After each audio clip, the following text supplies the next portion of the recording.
Straight to the moon, get your ticket now. Everybody line up, get your tickets, we're going. Did you buy the tip? Yeah. Do you like rocket ships? Oh, what a tip. You wanna try this shit? Yeah. We got everything you need, you better buy some kitty now. Everybody, long live Ponzi. Everybody, long live Ponzi ride. Never short it. Bitcoin's back, alright. Alrighty people, welcome to SirToshi's Bitcoin Chart Show. This is the Bitcoin forecast, the strength of the system, the health of the network, where we find out what's up with what is going down. So without any further ado, let's just jump straight into it.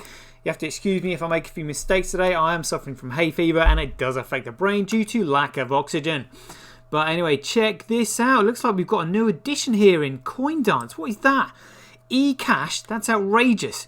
That is Bitcoin ABC. Oh, look at that, Bitcoin ABC. What an absolute total waste of time and space putting that in there. But well, you know, now we've got all the primary colours. Well, red, yellow, green, blue, I suppose you want to call that. Well, primary colours. But yeah, anyway, I thought that was quite funny. So anyway, before we get on to Bitcoin, let's start with CoolCoin. So Samson Mao, what can you tell us about CoolCoin BTC? Yeah, Upstream controls it. That's right. Ever since they implemented SegWit on the 24th of August 2017, which means since they now centrally control it, it is fundamentally, absolutely and utterly worthless. So what have you got to say about that, Max? All right. Yeah, is that it? And so, Roger Ver, explain to everybody why we call it B-Crash. And we're going to really spread Bitcoin Crash across the entire country here in Antigua. There we go. It's because he calls it Bitcoin Crash himself. And now we're on Bitcoin, which is a BSV.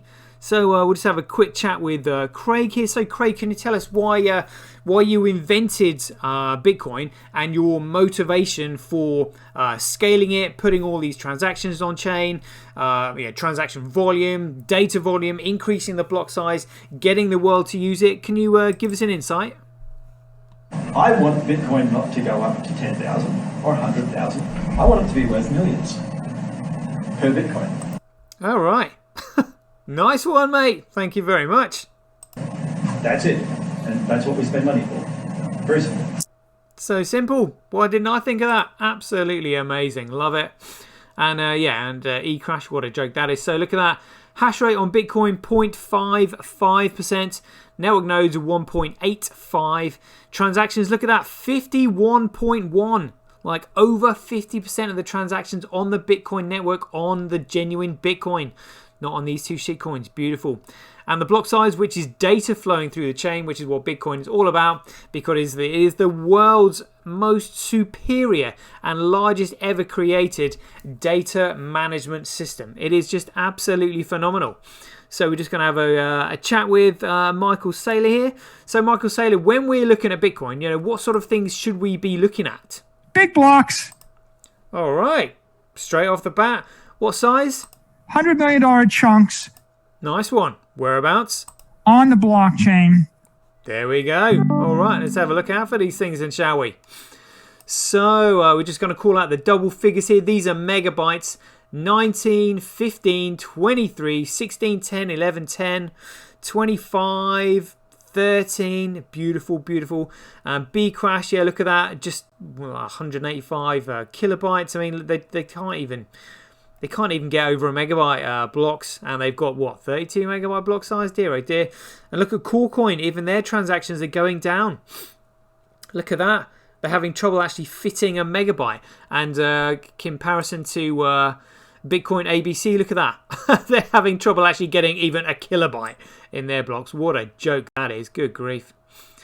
Right, so we've got hash rate. Hash rate follows price, follows value, follows utility, follows creativity, initiative, and intelligence. If you are intelligent and you apply creativity and initiative, you can make something useful. When something is useful, it can then create value. When it creates value, it can then develop a price. When it develops a price, it can then be measured against the cost of other goods and services and used as a medium of exchange. Excellent. Proof of work by network. Again, Coolcoin, Bcrash, ABC will fall into their own footprint soon. So Bcrash, Bitcoin, hash rate, who cares? Bcrash, Bitcoin, proof of work, who cares? Look at this. So it is currently 11,000 times cheaper to transact on Bitcoin than Coolcoin. It's 10,000 times cheaper to transact on Bitcoin ABC than Coolcoin, but who cares? Who cares? And it's only it's 10 times cheaper to transact on Bitcoin than Coolcoin, because Coolcoin is only 1,000 times cheaper to transact on than Coolcoin. So look at the profitability here. So it is currently 14.2% more profitable to mine on Bitcoin than Coolcoin. That shows competition. But I mean, look at eCash. I mean, what a joke! Literally, I mean, how much of the hash rate have they got? The hash rate 0.1. 0.1, and the chain isn't even doing anything. I mean, it's an absolute joke. But you know, if you want to transact on that, it's 10,000 times cheaper. But it's 17% more profitable to mine on BTC. So there is just no reason. Well, again, I mean, competition is on that, preventing other miners from mining it, which we'll have a look at in a minute. Daily average Bitcoin block size by network. Bitcoin absolutely smashing it. Don't even know why they've got ABC on there. Transactions by network, Bitcoin winning. Transactions per block by network, Bitcoin winning. Fees, so this is fees in the block. So I'm guessing because the transaction volume on Bcrash has not increased, this will be fees per transaction, showing fees in the block. So that for them, that's not a good sign. Because, well, if that was actually growing in line with transactions, which it's not, then maybe, but it's really not looking good. Fee SirToshi's, whoa, Bcrash really not looking good there. Block reward ratio again. So again, this is transaction fees, which is what we're looking at there on Bcrash, and the green shooting up. That's really not good. But look at this daily accumulated Bitcoin blockchain growth by network. Bitcoin absolutely smashing it. Here we go. Look at that. The chain is now, genuine Bitcoin chain is now, look at that, 378 gigabytes in size, which is pretty amazing. However, Bitcoin has actually tested 380 gigabyte blocks. So we'll just have a listen to CSW explaining that. We've tested up to 380 gigabyte blocks. There we go. We've tested 1 million transactions a second. Pretty sweet. And transaction sizes up to 20 megabytes. Amazing. Amazing. So let's just have a look at, so this is the Bitcoin SV blockchain. That's Bitcoin has grown by 24 gigabytes more than Coolcoin. Fantastic. Loving that. Loving that. Let's get into the politics here then. This is global hash rate 7 days. Not as relevant as global hash rate 24 hours. Probably going to be the same as Coolcoin. Yeah, pretty similar there.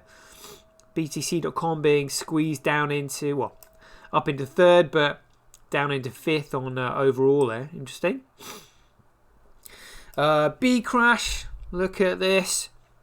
What a joke. So, Antpool, which is 47%, and BTC.com, which is 8%, which means they have got, let me think, that's well over about 56% of the overall hash rate on Bcrash, but Bcrash is a dead chain and it's got no fundamental value either. So complete waste of time and energy.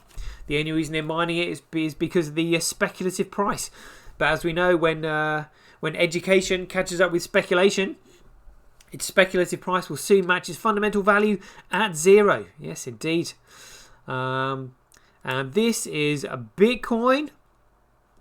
So we've got good to see SV Pool on there, no Matter Pool today, but F2 Pool on there gesturing.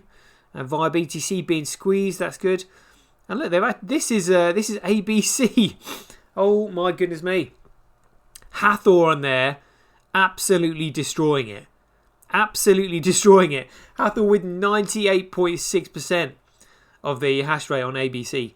Making sure they do not survive. What an absolute joke that is. Good grief.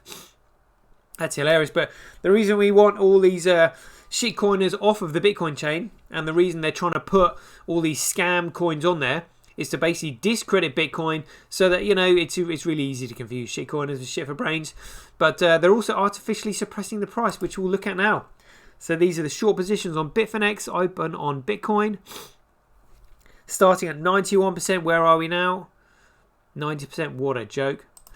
And here we go. Oh, don't really want that open just yet. That should be the other end of my charts. There we go. And close that. Thank you. Here we go. This is what I wanted. So this is the Bitcoin blockchain working live in front of our very eyes. So for any newbies who are wondering what they're looking at here, the vertical rectangular blocks at the top of the transaction has been recognized by the nodes on the network. Now they're recognized by the nodes on the network instantly the moment a transaction is broadcast to the network, because the network is an ultra small world mandala designed network, which we shall look at here. Check this out. So I found this. So this is a mandala network, which is an ultra small world network, and it says here in the description, the increasing demands in security and reliability of infrastructures call for the optimal design of their embedded complex network topologies. Here we represent a solution for this problem with scale-free networks, a way to systematically construct networks which are robust against random failures. As the size of the network increases, its shortest path becomes asymptotically you have to excuse my pronunciation there, varying, and the density of the links goes to 0, making it ultra small world and highly sparse respectively. The first property is ideal for communication. and navigation purposes, while the second is interesting economically. Finally, we show that some simple changes on the original network formulation can lead to an improved topology against malicious attacks. So not only is it ultra efficient, but it is also ultra secure. This is how the Bitcoin network is set up. It is amazing. Amazing. So once the transactions are recognized by the nodes on the network, they're then thrown into the memory pool. When they're in the memory pool, they are then computed for by the miners and payment processors in order to create a block, place the transaction within a block, and then put the block on the blockchain, which is when they're rewarded with the Coinbase data, otherwise known as the block reward, otherwise known as freshly minted Bitcoin.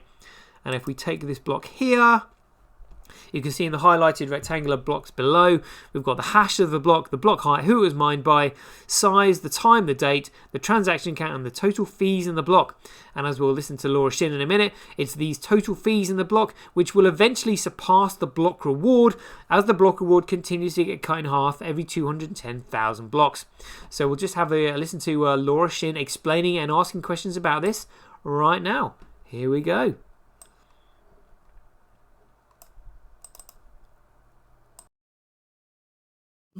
So, as you mentioned, at a certain point when the block reward stops, there will be a transition where miners will be compensated in transaction fees, not in the block reward. And the current amount that they earn is from fees is about 9% of the block reward. And so we'd have to see transaction fees 11x by roughly 2140, which is when the new Bitcoins will stop being minted. But I just wondered, if we don't see an increase in the amount of transactions that can happen at layer 1, because the number of layer 1 transactions is limited. And right now, I feel like a lot of the scaling is focusing on layer 2. Can transaction fees 11x in that time, or will that require people to pay a lot more per transaction? Over the next couple halving cycles, we should see it start to predominantly be the value that is compensated to the miners in the block reward. If Bitcoin is the world reserve currency that doesn't have a strong security model, like there's not a lot of monetary compensation in the block reward due to transaction fees, well, then its long-term security will be weak. If it is the world reserve currency, there will be very, very many layer one transaction fees. Okay, yeah. So it sounds like you think it is possible that the amount in transaction fees will maybe not be enough on layer one to replace the block reward when the time comes. Absolutely, there won't be enough transactions in layer one to compensate for the block rewards being cut in half when the time comes, because it's only capable of doing 7 transactions a second, and it's the high fees, it's the high transaction fees that's preventing the transaction volume. He even said it himself. If there's not enough transactions due to transaction fees, it's absolutely ridiculous, but that's why we call them shitcoin and shit for brains. Now you tell me, is 7 transactions a second going to economically sustain all of this lot? It looks like it wouldn't even sustain one mining farm, let alone the global network. Honestly, it's just absolutely insane. This is why we need to get a wriggle on, folks. Yes, indeed, because these shitcoiners have no idea what Bitcoin is. Bitcoin is BSV, that is it. And that's why we've got 50% or over 50% of the transactions on the network and over 75% of the data on chain. It is coming, people. It is coming, because luckily the smart people are starting to realize this and using the network for what it was designed for, which is data efficiencies, data security, data sovereignty. It is a commercial internet, because as we all know, the World Wide Web was never designed for commercial use. It was for communication only. But yeah, there we go. Let's have a look at BitInfo charts. So look at this. So we know that XRP and Ethereum are, well, they're centralized projects anyway, but absolutely and utterly fundamentally worthless. Let's just have a listen to the Chief Technical Officer at Ripple explaining that XRP is an absolute joke shop.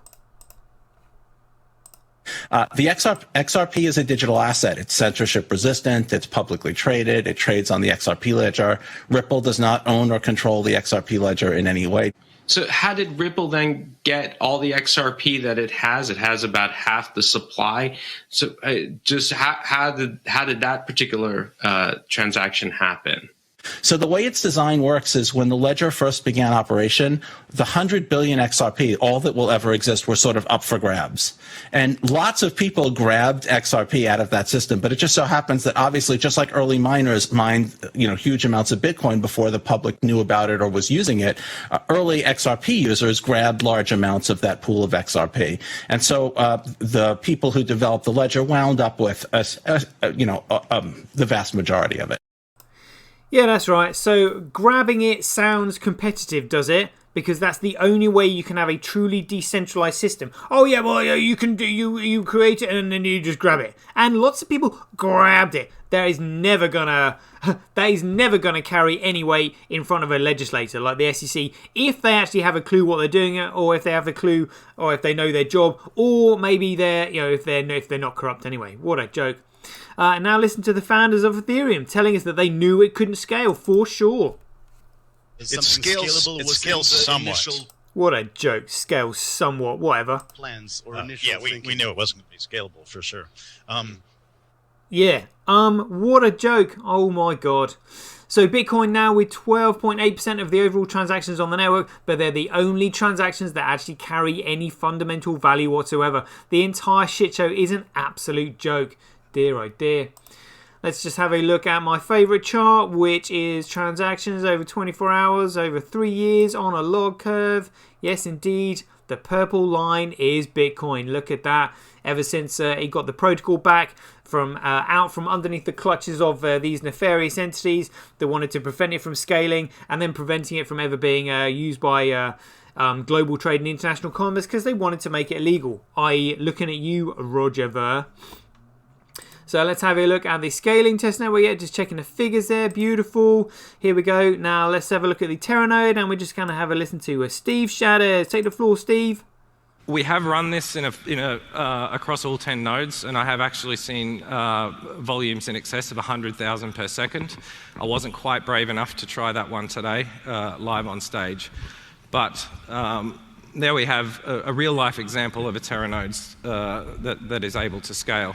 If I had more time, I would show you one that's actually running at a steady-state capacity and show that it actually can continue for a long period of time without any problems. Beautiful. For reference, we don't think that the Bitcoin SV software would be able to handle a validation rate like that at this point in time. Oh, but listen to the roadmap. By the end of this month, we're hoping to actually have alpha versions of Terranode listening on the mainnet. They won't be trying to produce blocks. They'll just be listening and processing peer-to-peer messages. We'll also build, we have built scale testnets. Looking forward to seeing those. Global scale testnets for the Terranode specifically. We can't do this on the scaling testnet because we'll crush it. Beautiful. Because we have proven that Terranode can scale, we've proven what Satoshi always said about Bitcoin. Bitcoin can and does scale. Thank you very much. Thank you, Steve Morlike. Absolutely brilliant. Trends.cash, apps ranking by money spent. Look at TDX, PF still macking it hard. Really X being shoved down into second with only 1.4% of apps ranking by money spent. Oh my god. But apps ranking by performed action, good to see Crypto Fight still up there, high 20s, 28% for them. And Worldline is probably going to be on there with some other institutional players testing the network, I would suspect. Very good. Crypto Quant, yeah, look, the exchanges have been cashing out, which has caused a squeeze in liquidity and a spike in the price. That's all it is. There's no fundamental value in that whatsoever. Oh dear. What's on chain? Let's have a look at this. So we've got estimated block size 2.52 megabytes coming soon. Let's just refresh that page. There we go. Just love looking at this. You know, these are the blocks coming in, who they've been mined by. Beautiful. This is what a memory pool is meant to look like. Data comes in, then it gets cleared. Data comes in, then it gets cleared. What it's not meant to look like is BTC, core coin, which is an absolute load of shit. Look at that. Absolutely all over the place. That looks horrendous. Horrendous. And let's have a look at the networks actually working live in front of our eyes. So now we're going to have a listen to Adam Back and his points of view on payment networks. So, you know, fee estimation in some cases is quite bad. You know, if you're paying a friend, you can probably afford to wait 4 hours and not pay a priority fee. Oh, shut up, you absolute moron. And now we're going to have a listen to Vitalik negging on 5 cents per transactions, and yet his own Internet of Money has got a median transaction fee of 56 cents.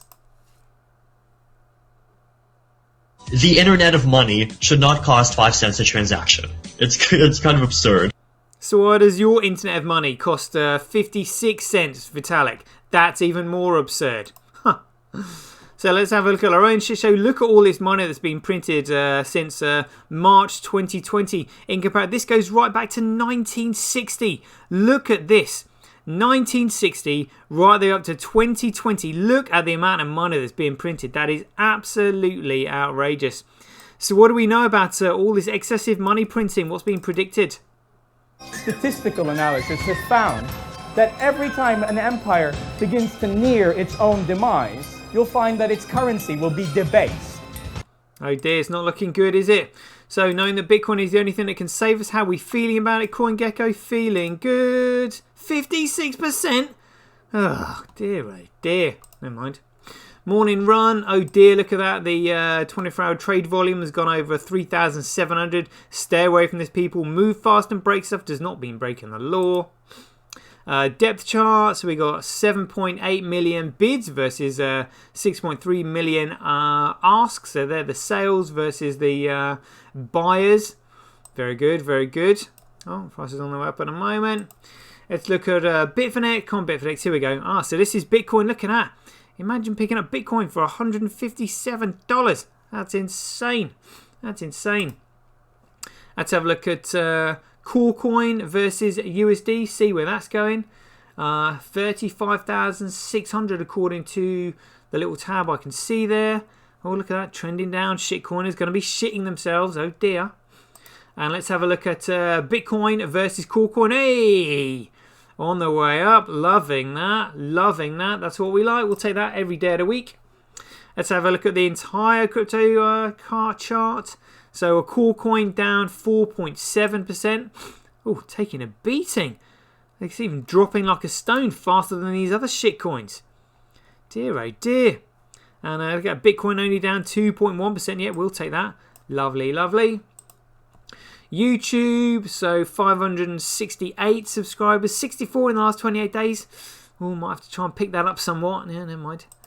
Streamanity, 287 followers, $2.40 from my previous video. Thank you very much.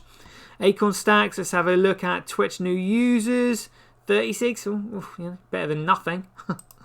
And Ruthie's tweet, 964, loving that. Let's check out our man Satoshi. How is he doing? 78,500 followers. I think Twitter are taking his followers away. And let's look at stablecoin printed as quickly. Any USDT being printed? No, it's all USDC. The next USDT. Oh my goodness me. Right, we're now up to date with the figures. Hope you enjoyed the show, people. 25 minutes. Leave it there. Catch you guys later.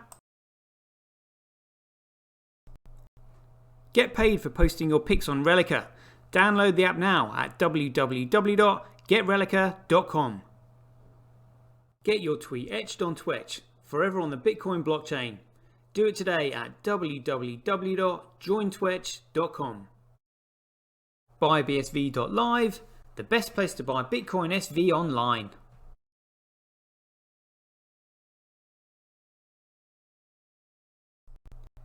Support independent content creators on micropayment platforms such as Streamanity, Twitch and Relica. We should profit from our data, not the large corporations who track, monitor and sell it.